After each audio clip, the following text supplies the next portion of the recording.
Hey, it's the Nerdy Sports Fan. So we're back at it with the series of regrading the 2017 NFL Draft. According to conventional wisdom Williams, what is this?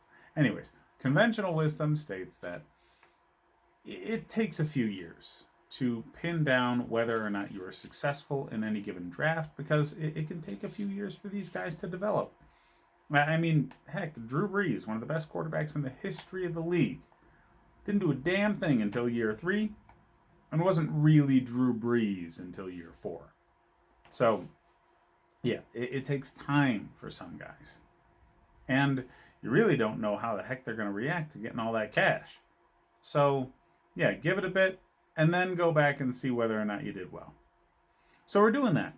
And we're into the NFC South.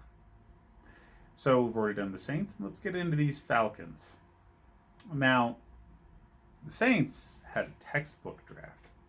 It was perfect. Absolutely perfect in 2017. You cannot say one bad thing about the 2017 draft for the Saints.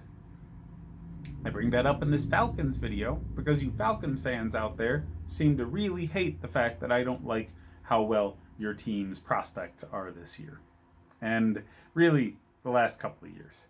I'm not vindictive, all right? I have no horse in this race, okay? I'm a damn Bills fan. But the Falcons have been dropping the ball for a while.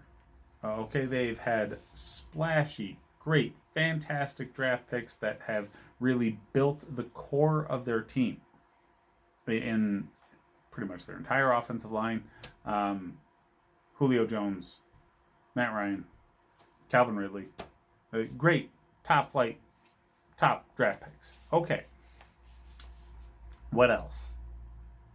Because there's plenty of things that you can point to and say, they're really not doing anything there. And it's starting to stack up. So, round 1, pick 26. The Falcons select Takris McKinley, defensive end out of UCLA. Now, value-wise, positional value at that point in the draft, around that time, this wasn't exactly viewed as god-awful, but, I mean, he hasn't really done much. Okay, he's a solid, but not fantastic player. And your first-round draft pick, at the end of the first round, and really through the entire second round, really tends to be the same value. So, if you're going to get somebody who's a meh, I just assume trade down and get more picks. And that's not really Dimitrov's style. The guy drafts, trades up all the damn time. But trading down to collect picks isn't really his thing. It's probably really what should have happened here. Round 3, pick 11. No second round draft pick. You get Duke Riley, linebacker out of LSU. They picked one fantastic LSU linebacker. So they figure, you know what? Why don't we just go back to the well and pick his teammate? Yeah, didn't work out so well. Guy's a bum and he's playing for the Eagles. So on from there, 4th round draft pick. Sean Harlow. I looked for a long time. Guy's not in the league. All right. 4th round draft pick. Normally a good spot to pick up an offensive lineman, but not this time. All right, so 5th round is where all of the remaining picks for this draft are. 3 5th-round draft picks.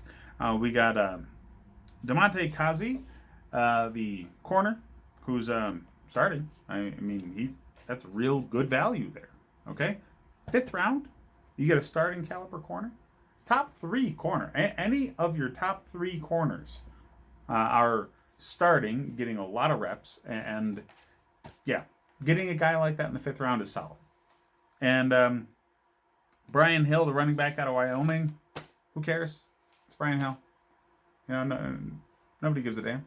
All right, the guy's barely doing a damn thing on the team. Okay? And then Eric Subert, tight end out of Drake, is playing for the Bears. He's one of their 19 million tight ends that are on that roster right now.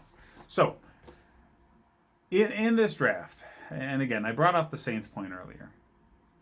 You saw the Saints in this year draft stud after stud after stud after stud. And they're not drafting for need. They're drafting positions that they had somebody at that they're just going to replace in a year or two. Not what happened for the Falcons. They just got bum after bum after bum after bum. And really, if it wasn't for Kazi, this would be a terrible draft. Absolutely god awful. But he had so much value at that position in the 5th round that you can't fail the draft. I mean, I'm giving it a C-. But yeah, this is the reason the Falcons are not doing so well now. Positional depth. Your team overall needs 2, 3, 4 good, solid players out of every draft in order to stay where they need to be. That obviously didn't happen. So here we are 3 years later from this draft, where these guys are supposed to be part of the core of the team, and they're chumps. So when you see the tailing off ever since that Super Bowl, it's twofold. There's a reason people are calling for the head of not only Dan Quinn, but also Dimitrov. Okay? Neither one of them is doing their job real well. And this is one of the examples of it. Sorry, guys. Anyways, like and subscribe if you enjoy the content. And if you're looking for any of the video game content, that is going to the Nerd Sports Fan. I know, clever, right? That's going to be on Twitch for broadcasts, and there is a channel on YouTube that's not loaded with a heck of a lot of content right now, but that will increase over time. Thanks for watching, guys.